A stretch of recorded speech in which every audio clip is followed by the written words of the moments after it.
가난한 제비가 불공을 들이고 부자가 된 사연. 부처님께서 옛날 고행하시던 파라나성 병장마을에 이르자 많은 사람들이 서로 몰려와 불공을 들이고 교시를 받았다.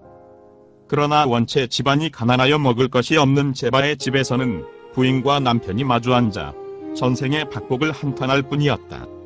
여보, 이번에는 꼭 부처님을 한번 대접하고 싶은데 어제 하면 좋지요. 글쎄요. 어떻게 된 집안인지 굶기를 밥 먹듯 하니 무엇으로 대접하겠소? 이렇게 주고받다 부인이 말했다. 여보, 죄송한 말씀이오나 무엇이 죄송하단 말이요. 옛날 저 병장바라문인의 몸을 허락하면 무수한 금을 준다 나를 홀린 일이 있는데 그런 말씀마시오. 그렇게 얻은 돈으로 부처님을 공양하면 부처님이 잡수신다 하십니까? 내 나가 구해버리다. 하고 제바는 나가 병장바라문 집에 이르러 사정했다. 저에게 돈 500냥만 빌려주신다면 필히 은혜를 잊지 않을 터이오니 자비를 베풀어 주십시오. 만일 정한 날짜에 갚지 못하면 어떻게 할 것인가? 그때는 내 아내와 같이 와서 그만큼의 노동이라도 하겠습니다. 이에 병장바라문은 의미 있는 웃음을 지으며 돈 500낭을 내주었다. 두 사람은 그날로 이웃집에 나아가 옷 한 벌씩을 빌려 입고 부처님께 나아가 공양청을 드린 뒤 밤이 깊도록 음식을 장만하고 도량을 정리하여 부처님을 공양하였다. 부처님은 그의 정성을 감사하고 맛이 있게 잡수신 뒤 축복하였다. 보시는 복덕을 기르는 것이요. 인욕은 일체 원수가 없나니 착한 이는 모든 그름을 내어버리고 욕을 떠나 자연히 해탈을 얻으리라. 복을 닦으면 항상 안락하고 구함이 쉽게 되고 여러가지 넉넉함을 얻으며 현세의 적정한 마음을 속히 얻고 마침내는 열반을 증득하리라. 처음부터 부처님을 대해 이런 좋은 법문을 듣고 마음의 깨달음을 얻음은 참으로 희귀한 일이라. 두 부부는 한없이 부처님이 떠나시는 것을 먼 길까지 배송했다. 그런데 이 어찌 된 일인가? 어제 이웃집에서 빌려 입은 부인의 옷을 도량 청소를 위해 잠깐 벗어 놓았는데 어느 투맨과 도둑놈이 그것을 훔쳐가고 말았다. 비록 부처님을 청해 공양을 드렸어도 금방 도둑을 맞고 그것을 배상해야 할 신세가 되었으니 참으로 딱하기 그지없었다. 하지만 이는 어찌할 수 없는 일이라 부인은 글을 쓸고 남편은 산에 나가 나무를 하였다. 제바가 나뭇가지를 꺾고 저 멀리 산모퉁이 죽은 나뭇가지 위에 올라갔는데 어떤 사람이 불이 나게 달려와 괭이로 땅을 파고 무엇인가를 묻고 그 위에 똥을 싸 표시해 놓고 갔다. 이상이 여겨 내려와 그곳을 파보니 그것은 다름 아닌 자기 부인이 빌려다 입은 옷이었다. 어찌나 반가운지 나무찌개도 그대로 놓아두고 집으로 달려왔다. 그런데 한편 부인은 마당에서 들을 쓸다가 뾰족한 돌이 있어 그것을 괭이로 파던졌더니 뜻밖에도 그 속에서 금덩이가 쏟아져 나왔다.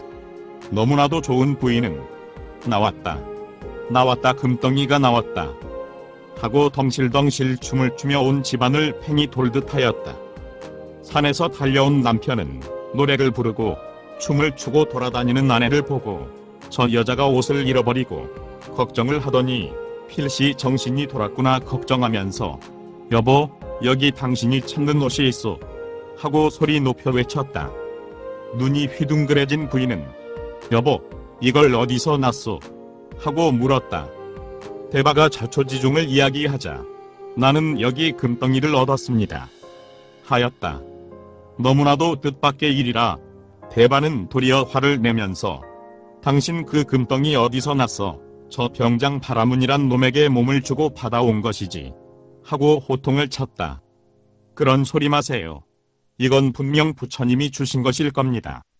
하고 마당가를 인도하니 또 거기에도 금덩어리가 하나 나와 있었다. 야 금이다. 금하고 대바도 소리쳤다. 세상 사람들은 이것을 구경하고 너도 나도 부처님을 청해 공양하였다. 다시 대바가 공양청을 하자 부처님은 다시 그 집을 방문했다.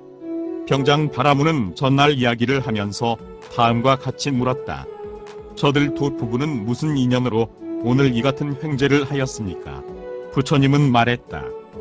옛날 이곳은 인도 여러 나라 가운데서도 가장 유명한 부자가 살았던 곳이다. 그런데 그는 자식이 없고 오직 돈만 많아 자기가 평생에 모은 금을 괴짝에 넣어 이곳에 묻고 죽었다. 몸은 죽어 한 줌의 흙으로 변했으나 영혼은 갈 길을 잃고 그 금의 애착을 떠나지 못해 큰 구렁이가 되어 그곳을 지키고 있었다. 그런데 이 마음씨 착한 부부가 평생을 노동으로 갚아도 갚기 어려운 돈을 빚내어 부처님을 공양하는 것을 보고 또 부처님이 설하시는 법문을 듣고 그 모든 애착을 버리고 떠나갔다. 그대들이 파버렸다는 큰 돌멩이는 돌멩이가 아니라 그 큰 구렁이가 죽어 화석으로 변한 것이었다. 이제 그 금은 그 구렁이가 자기를 해탈케 해준 주인의 은혜를 보답기 위해 준 것이니 마땅히 제바는 그것을 갖고 좋은 일을 많이 하여 인천의 복전이 되어야 할 것이다. 하였다. 과연 제바와 마을 사람들이 부처님의 말씀을 듣고 그 파버렸던 돌멩이를 찾아보니 그것은 틀림없는 대맹이가 또리를 사르고 죽어있는 것이었고 다시 금덩이가 나왔던 곳을 파니 수많은 금괴짝이 쏟아져 제바는 일시에 부자가 되고 부족함 없는 여생을 보내게 되었다는 것이다. 불공이란 음식, 의복, 와구, 탕약 등 부처님과 그 제자들이 필요한 모든 물건을 보시하는 것을 말한다. 부처님이 생존해 계실 때의 불공은 부처님을 청하여 공양하고 돌아가신 뒤에는 그의 유적을 찾아 공양했다.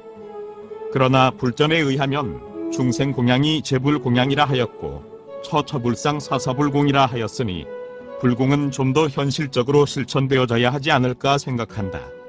중생은 깨달은 부처고 부처는 깨달은 중생이다. 중생과 부처가 둘이 아닐진대 부처의 출세가 중생을 위해 있을진대 중생을 외면한 불공은 있을 수 없는 것이다.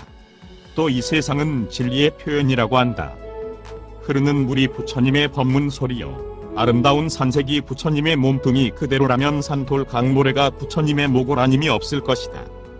그의 씀을 알지 못하고 때가 아직 그 쓰임에 이르지 못했을 뿐 존재하는 모든 것은 어느 것 한 가지도 의미 없고 용도 없는 것이 없다. 우리가 불공을 잘 드린다는 것은 그 존재하는 모든 것들의 제가 지니고 있는 의미와 가치를 제대로 부여할 수 있도록 그것을 쓰고 보호하고 부양하는 것이다. 실로 세상엔 기적이라는 게 없지 않다. 제바 부부가 불공을 들여 기적을 이루는 이후로 세상에도 이러한 유의 불공군들이 적지 않게 늘어났다. 탑을 세우고 절을 짓고 부처님을 조성하고 그러나 그 모든 일들이 자아의 욕구를 충족하는 데서만 끝나 중생을 이익되게 할 수 있는 일이 아니라면 한갓 수고로움만 더하고 부처님만 욕되게 할 뿐이다. 보시는 조건 없이 베푸는 것이고 불공은 무아봉공이기 때문이다. 구독과 좋아요를 클릭해 주시면 불교 전파 및 불경 보급 사업에 많은 도움이 됩니다.